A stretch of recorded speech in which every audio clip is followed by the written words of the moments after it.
Cheers, everyone. So this is the part two that we were discussing earlier about why we chose to get a 2-year residence permit in Antalya, Turkey.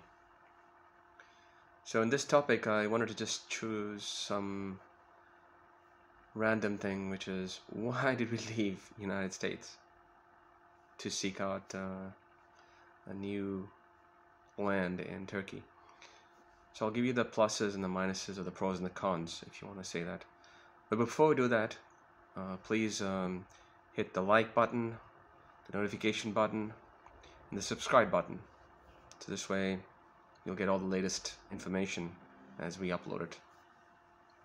So again, my name is Ramon, and I'm doing these videos with my wife Julia. You'll see her also in future videos. So this topic now is about why are we seeking to possibly move out of the United States? Well, I've been living in the States now almost, I would say about almost 30 years. And I've lived from Brooklyn, New York to where we are currently in Miami, Florida. And I've noticed that in the last few years, prices of everything in the States have been shooting up. I mean, just look at the gas. In the last year, from paying less than $2 for a gallon, right now it's close to $4. I'm sure in some cities in Cali and so forth, they're probably $5 or $6 a gallon. The price of lumber, price of food, price of property taxes, price of everything has been shooting up. And the problem is that the wages are not moving in the same direction. And I'm sure this is something that a lot of countries, not just in the Americas, but in Europe and Africa, possibly Asia, they're probably having the same kind of situation. But now, Turkey coming in here with your dollars, with your euros, with your pounds, or with other stronger currencies, you have the advantage. Why? Because when you convert your money into the Turkish lira, which, for your information, in the last let's say the last 6 months to 8 months, it's actually been devalued. The lira used to be 6 to 7 lira to US dollar. Today it's currently standing at about 13.5. So you get a really good bang for your buck.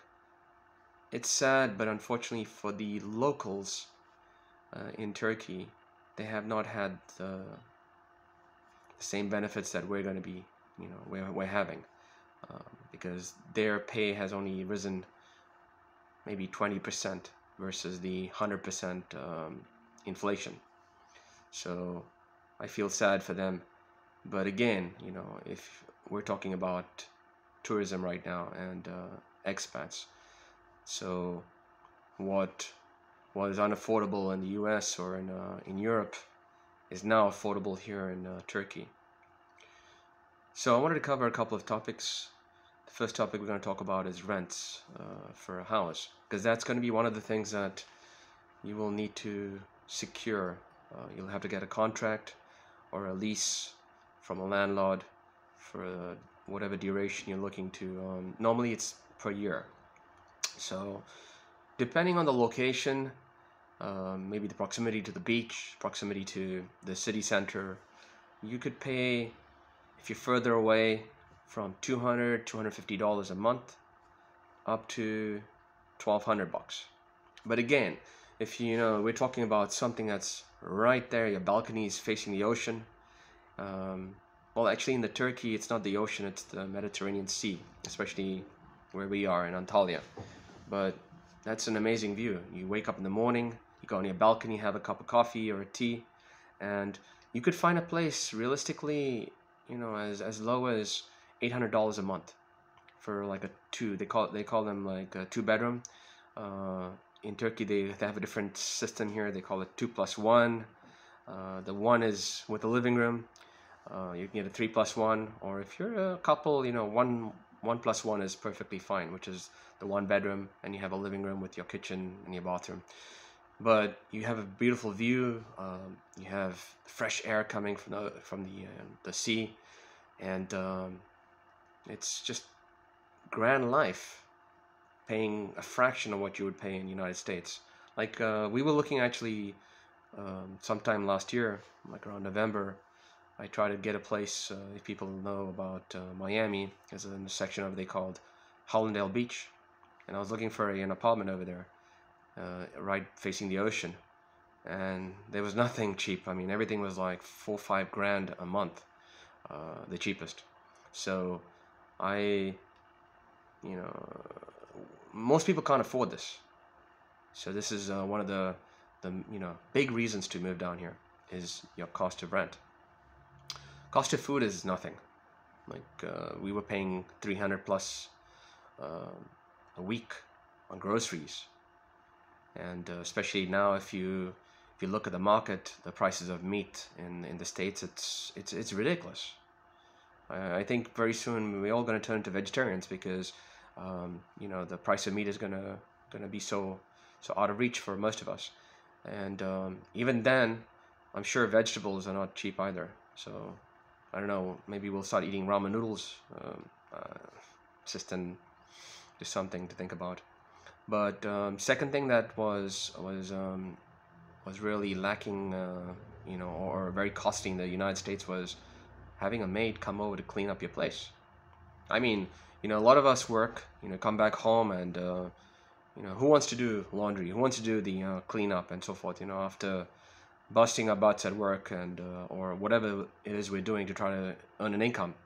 So down here in Turkey, it's very affordable.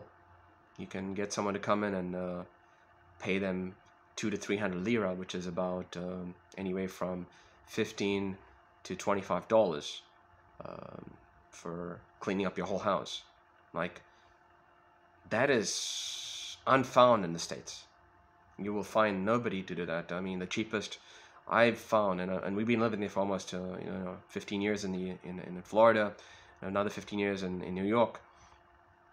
It costs you minimum $100 for a small apartment.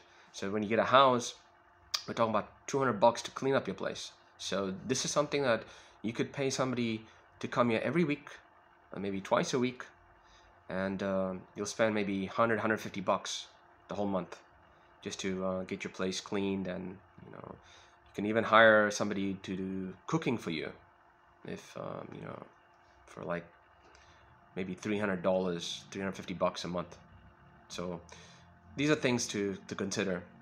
What else is there? So property taxes. If you own a place in the States, we're talking about now the prices have gone up in the taxes. The prices have gone up for insurance. So you get a house, you're paying anywhere from 10 to 15 grand a year on taxes, unless you have homestead exemption, and then maybe you might save a few bucks off that. The insurance has gone up drastically as well, and then a lot of places, they have those other insurances. If you have flooding and hurricanes and so forth, so that becomes also more bills. Now down here in Turkey, the property taxes are very minimal.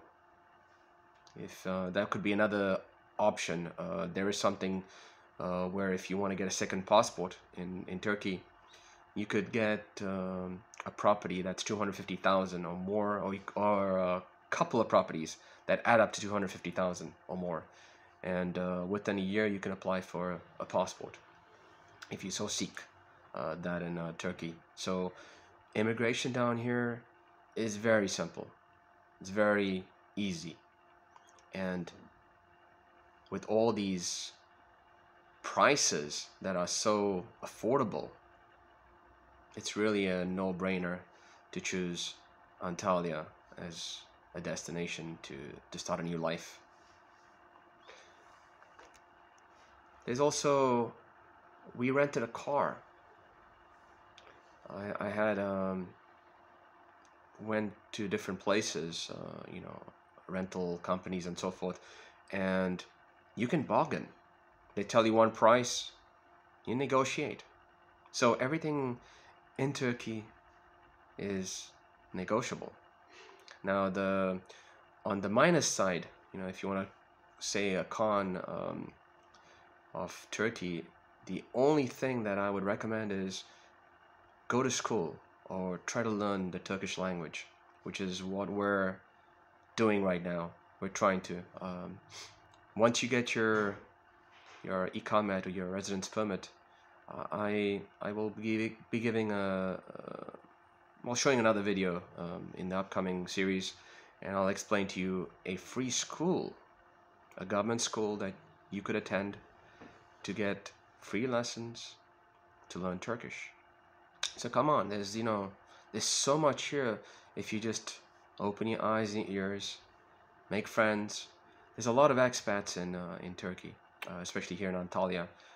In fact, my wife is enjoying herself because there's a huge Russian community. People coming from all different parts of the former USSR. We've met people from Kazakhstan, Azerbaijan, Tajikistan, Uzbekistan, Russia itself, and so forth. So the Russian population is so high, or the USSR population is so high that even the locals, they're starting to learn Russian. So it's a very cool place. So all my Eastern European compatriots out there, I will be also providing information very soon in Russian. My wife, she speaks fluent Russian, so she'll be explaining similar things what I'm explaining here. So what else is there? The car I was talking about, right? So we went to different rental places, and they were pricing us from $25 a day to the cheapest I saw was $20. I negotiated with a gentleman, and the good thing is we're in the off-peak season. So just for information, off-peak season in Turkey is from November going up to March. So we arrived here in January, and the only negative about January is that it's a little bit colder. So if you're looking for a warmer climate, it wasn't. And again, this is not the normal temperature. We came here in a very freak time of the year. It's something that never happened in 30 years. They had colder temperatures, but when I say cold, it's not the minus cold. We're talking about maybe about 5 degrees in Celsius, so it's maybe about 50 degrees, 45 to 50 degrees in Fahrenheit. So you needed like a little jacket, to keep you going through that small stretch. But now, for the last week, it's been in the 60s in Fahrenheit. So it's it's 17, 18 degrees Celsius. So it's very warm, cool, and comfortable. And the great thing is that there's no humidity at this point. So with the car now, I negotiated the car to $10 a day. So I could have taken it for the whole month, but I wanted to just get a car for a short period of time so I could go to certain historical places or tourist destinations, and also to learn where the weekly markets are. That's something I'll talk about. I'm gonna make some videos about that. Not just talking, but I'm gonna actually go into the market, and I'll show you exactly what I'm talking about with the fresh fruits, the fresh vegetables, and all the cool stuff that you can find here, and the prices. I'm gonna convert everything into dollars. That's the currency we're gonna use, and so you can get an idea of exactly how affordable food and living here is. Well, until the next time, cheers, and talk to you soon.